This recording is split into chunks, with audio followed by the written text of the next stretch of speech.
Hello and welcome into this edition of the Recruiting Blitz. I am Greg Smith, Senior Recruiting Analyst here at Inside Nebraska, and I am joined once again, as usual, by our recruiting extraordinaire. I am the recruiting extraordinaire. Our I am digital too. content, yeah, you are too. Our digital content extraordinaire, Jansen Coburn. Jansen, how are you, man? Are you recovered from the spring game palooza that happened yesterday? Just barely. I'm doing good. Yeah. I feel like it's one of those things where it's hard to explain to people like how much that takes out of you because it is an all day whirlwind. And I've All day. basically, it's so far today, I think I've talked to everyone on our staff, and everybody's like, yeah, I'm a little dragging today. So it's okay because we still got a lot to get to coming out of that game with everything that happened. There's plenty of recap of the game already and more to come up at Inside Nebraska from the actual game and the spring as a whole. But we're going to dive into the recruiting hot topics as always. So, Jansen, what do we got? Yeah, I want to add when we got in the car yesterday, Zach did ask me if tomorrow is Friday. So it took it out of all of us. So It explains it all right there long perfectly. day. But yeah, the spring game yesterday, there was a lot going on. You got the Frank Solich coming back, the unveil, the new Herbie, and a whole bunch of recruits. I thought it seemed like it went pretty good yesterday. The vibes were good, but I wanted to ask you, Greg, from your perspective, what were your thoughts on the spring game, just in general? Not necessarily from a recruiting perspective, but if you do have recruiting thoughts, chime in. And what'd you think? Yeah, I thought it was a great day. Like the only thing that could have really been better was the weather. It's just tough. Like you want a spring game to really feel like spring. That felt like an October, late October, early November game against Michigan State. Like that did Yeah. not feel like a spring game at all. It was brisk. So other than that, though, like it was a really great day. I thought that it was really big picture wise. I thought that to me yesterday felt like the official turning of the page to the Matt Rhule era. Like I really, it just hit me at a lot of different points throughout the day, whether or not when we went to the Unity Walk and kind of did that, to where, the pregame stuff on the field, all the former players that were there on the sidelines, all the recruits that were there. The sidelines were really hopping before the game, like the unveiling of the new Herbie, and that got a huge cheer, and like comes out on the motorcycle, and like you go to go back to the new but old Herbie. Then you have Matt Rhule in his first tunnel walk. You've got Frank Solich coming back, which I thought was really, really awesome. Like not only that, and obviously Matt Rhule really wanted that to happen, and he's talked about how he's been in contact with Solich a lot since he took the job, which I thought was really cool. But also he wanted it to happen. Trev Alberts did, and most importantly, Frank Solich wanted to come back for that, and then for him to be told that the locker room is going to be named after him, and he got emotional about that. Like I thought yesterday was really a great showcase for Nebraska football in the past and moving towards the future. Like I thought it was a really great day overall. Yeah, I have to agree with you. I think the only thing that could have been better was the weather is like 45-ish degrees and kind of miserable conditions. That's the only thing. And then I thought that was kind of weird. The Unity walk, they parked really far and they walked all the way across the parking lot to get to the So stadium. weird. I don't know if that was intentional or not, but let's talk some recruits that were there. There was a lot of guys. There were 2023 commits. They shouted out all those guys on the big board and Yeah. they got a loud reaction. Oh There were yeah. 2024 targets and commits, and as well as 2025. There's a commit that we'll talk about Yep. here in a minute, and then 2026 and beyond. So you've gotten to talk a little bit to some of those guys that were there and gauge their reaction. What was the general just reaction as a whole to the weekend from the guys you talked to?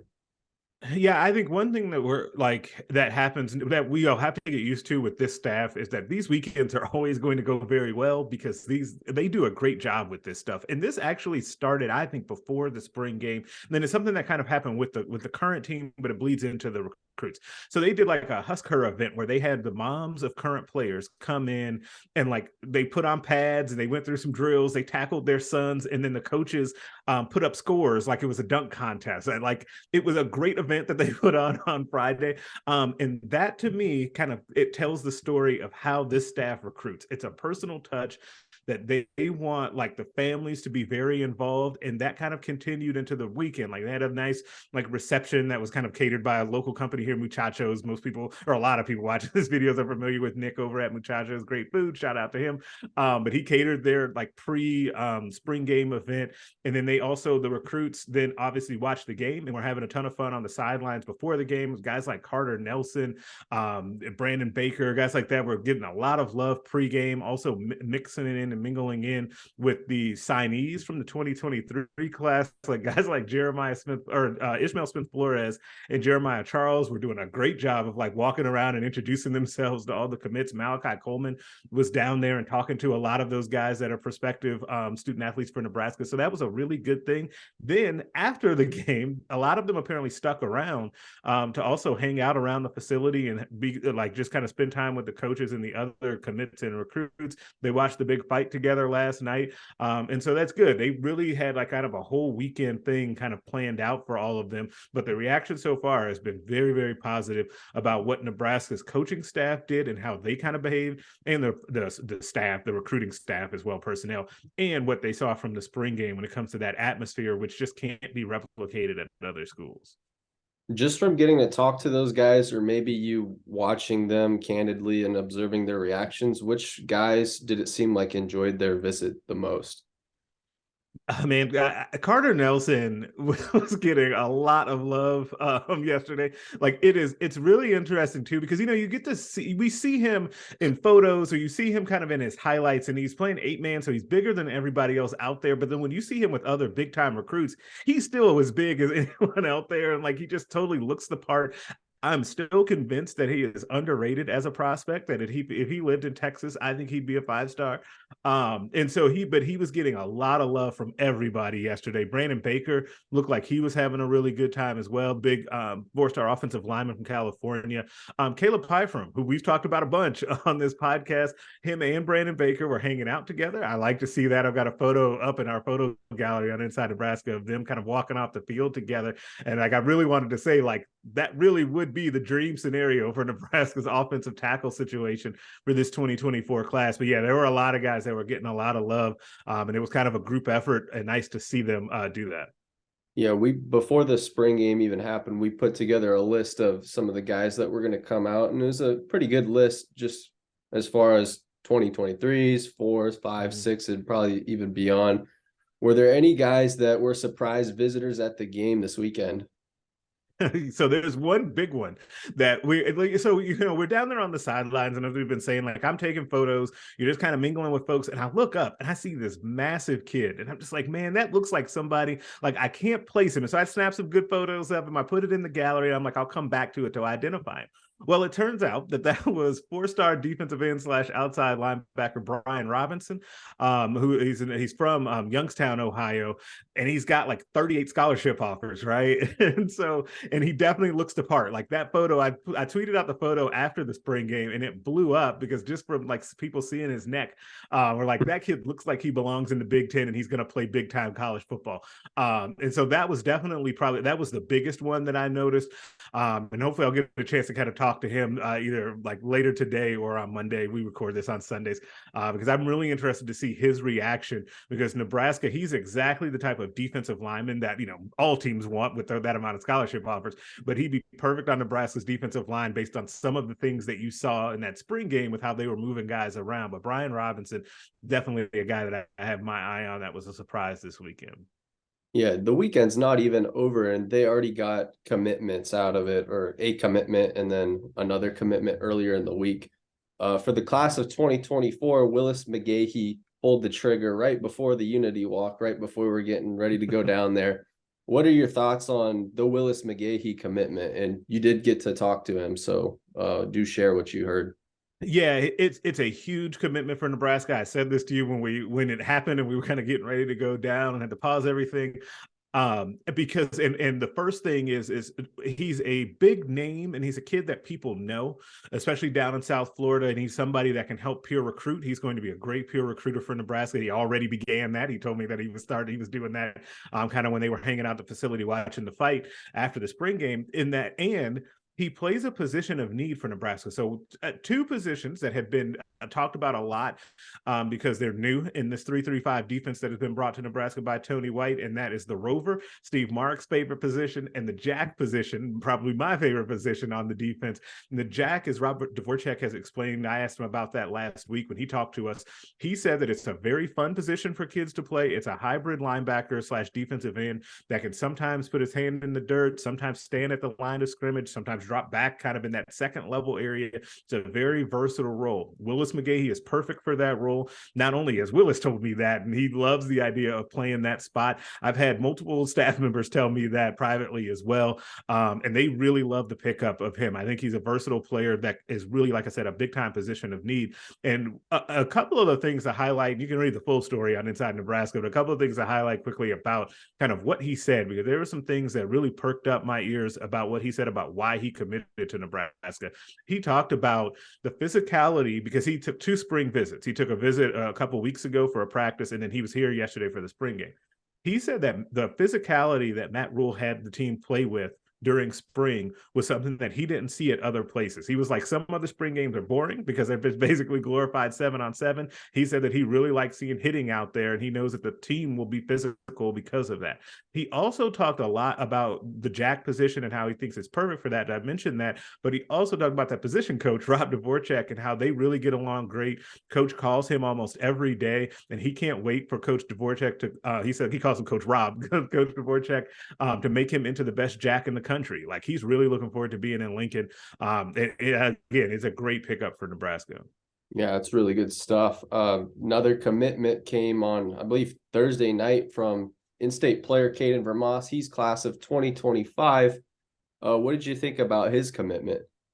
Yeah, I thought that one is really interesting because one of the things that is always talked about at Nebraska, no matter who the coach is in-state recruiting, right? Like there's going to be a scorecard kept of how many of the kids you get to keep in-state.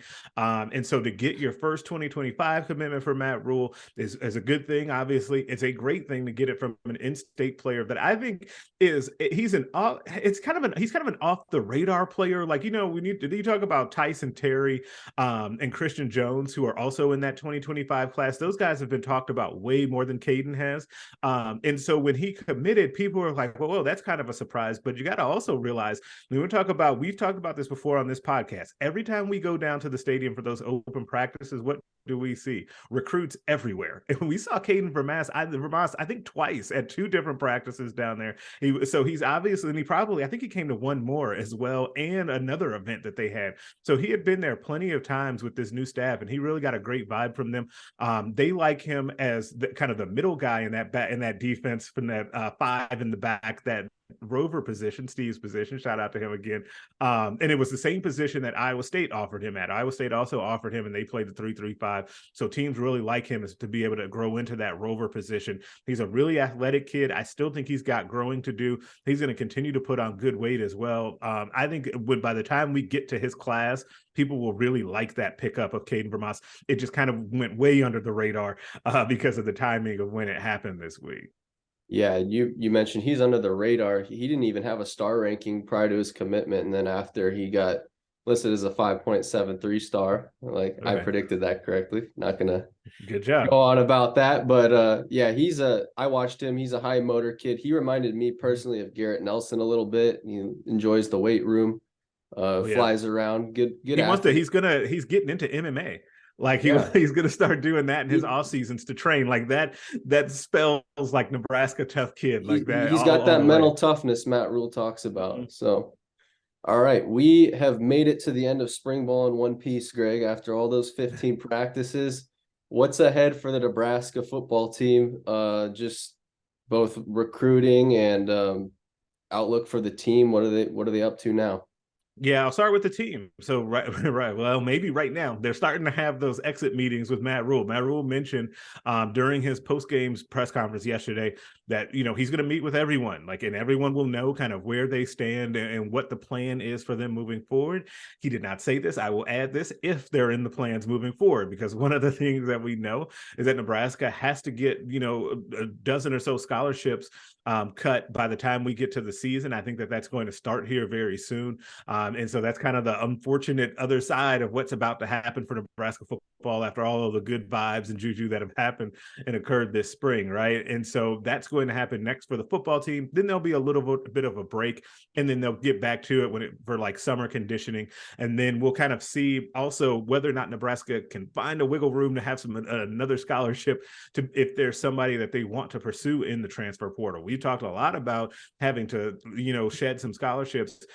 There's still some needs on this team, right? Like you would still love to add another offensive lineman, particularly another tackle, maybe even another defensive lineman if they could as well. So we'll see how that kind of goes moving forward, but there'll be a lot of talk about the transfers both in and out of the program for the team. As far as recruiting, we're going to hit the evaluation period here soon where coaches can kind of are going on the road and can get into high schools and see kids. And then camp season will be here before we know it, when Nebraska will start their camps and hosting those. Friday Night Lights will be here before we know it. And then official visits will also start to happen. Those summer officials, which I think will be really important for Nebraska. I'm still sticking to my prediction that Nebraska will be at double digit commitments after June once those official visits happen before we get to the season.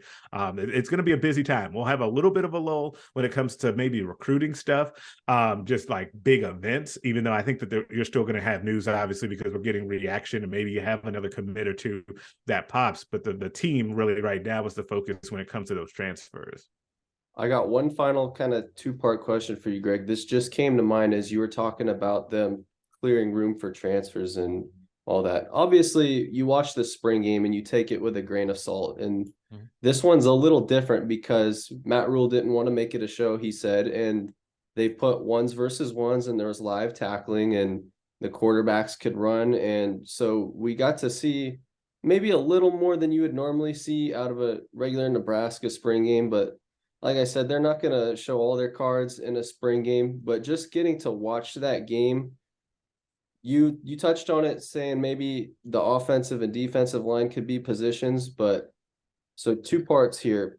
What position groups do you think that they did a good job recruiting? Did any position groups impress you in the spring game? And what are some of the ones that maybe they could continue to recruit and look to go at in the portal to kind of fill out some holes?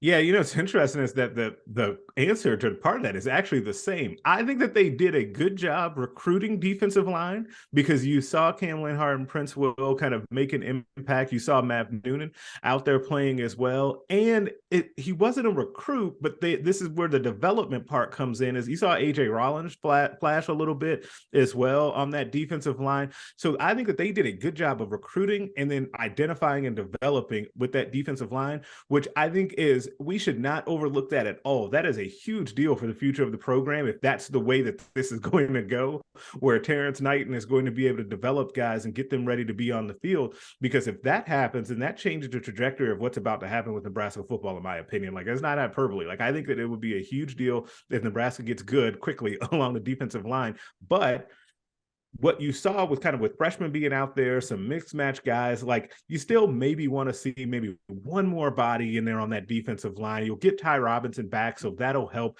And don't forget about him. But I still would like to see one more guy on that defensive line. On the flip side, offensive line, for a similar reason, we just don't know. Teddy Prohaska doesn't play because he's been out. You got Turner Corcoran having to play tackle when he's probably going to start at guard when we get to the season. Like, so you just don't know. And because of that, I also think that they could use another offensive lineman, like I said, probably a tackle.